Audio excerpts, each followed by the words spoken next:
السلام عليكم ورحمة الله وبركاته. أهلا وسهلا بكم جميعا، يا رب تكونوا بخير. رمضان كريم، الله يعوده عليكم يا رب.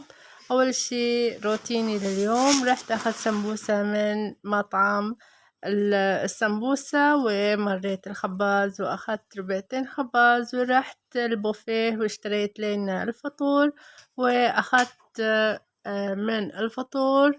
راح أراويكم بعد شوي. أول شي سويت الفيمتو، بعد ما خلصت الفيمتو خليته بالثلاجة يبرد، وفتحت البارسلات. وكانت البارسلات عبارة عن قيمات بحريني وهريس بحريني والثريد، وطبعا اللي سواه الثريد هو ابني علي.